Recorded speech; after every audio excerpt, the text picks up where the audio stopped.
Welcome back to She Talks Money, the podcast where we unpack the real, raw, and powerful ways women are creating wealth, taking up space, and rewriting their financial stories. I'm your host, Jennifer Butcher, a real estate investor and mortgage advisor with over 24 years of experience, and I am on a mission to help you build multiple streams of income and claim your financial power. Today, we're talking about something that is super close to my heart: how to turn your side hustle into a wealth building machine. Maybe you started your side hustle just to earn a little extra cash. Maybe it's something you're passionate about, but you haven't really fully leaned in. Or maybe it's still just a thought and you're waiting to get started. Whatever stage you're at, this episode will walk you through how to take your side hustle from hobby income to generational wealth potential. And yes, I'll be sharing actionable tips, real world examples, and client stories. So let's get into it. Let's start with this. A side hustle is not just extra cash. It can become a serious wealth vehicle if you treat it like one. One of my favorite quotes from Chris Guillebeau, author of Side Hustle: From Idea to Income in 27 Days. You don't need an MBA or a business plan. You just need a product or service, a way to get paid, and a willingness to learn. So many women wait to have it all figured out before going all in. I'm so guilty of this. But here's the truth. Wealthy women start before they're ready, and they build as they go. Your Etsy shop, your coaching business, your freelance design work, they're not just passion projects. They are potential assets. A great example is a client of mine. She started selling gluten-free baked goods at a local farmer's market. She never really saw it as a business until she started tracking her numbers. And then all of a sudden she was having consistent monthly profits. Then she began offering custom orders and then local delivery. And then eventually she partnered with a local coffee shop. That side hustle now brings her in over $40,000 a year, and it's growing. So here's your action step number 1. Look at your side hustle like a business. Track income and expenses. What are your margins? What's working? What can you optimize? A common theme is successful women think about leverage. If you're trading time for money, you're limited.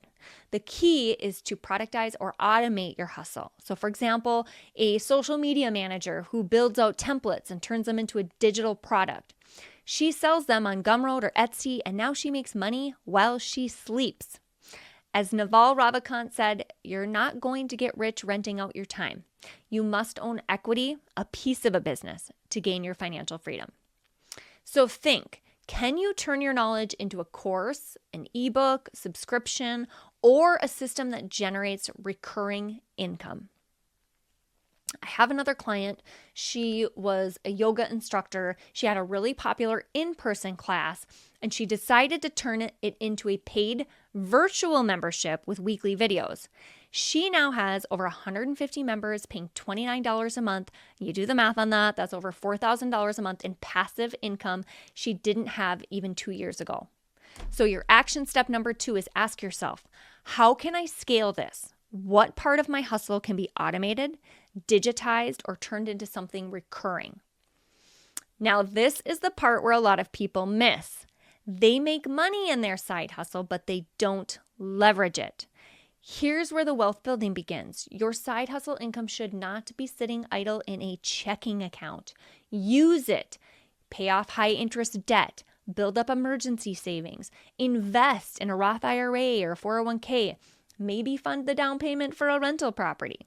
As Ramit Sethi says in I Will Teach You to Be Rich, the single most important factor to getting rich is getting started, not being the smartest person in the room. So I had a friend message me recently. She has a pet sitting side business. She makes a little bit of income on the side, but she used it. She paid off all her high interest credit cards, and then she started putting $500 a month into a Vanguard ETF. That money is now making her more than any savings account ever could. So action number 3 is pick one wealth building move to make with your side hustle income this month. Automate it, commit to it. This is big. Treat it like it's big. You might have started your side hustle just to cover groceries or pay off a bill, but you get to choose how big it becomes. Wealthy women step into CEO energy, even if it starts at their kitchen table. They set business hours. They track growth metrics. They know their audience. They invest in their development. And most importantly, they believe in their vision before anyone else does. One of my favorite people in the world to follow, Mel Robbins, said, "Start before you're ready. Don't prepare. Begin." So action step number 4, schedule a 1-hour CEO session this week. Review your side hustle income, strategy, and growth plan. Treat it like a business meeting with your future self. Here's what I want you to remember. Your side hustle is not just a little thing. It's a seed. And if you water it with intention, it can grow into a tree that produces wealth for years to come. Start now, start small, but start. Seriously. And if this episode inspired you, take a screenshot and share it on your stories. Tag me at Jennifer Butcher Mortgage and let me know what's your side hustle and what's your next move. And if you want to go deeper, check the show notes for a free resource on how to build multiple income streams. Thank you so much for listening to She Talks Money. You are capable, you are powerful, and you are absolutely meant to be wealthy. I'll see you next week.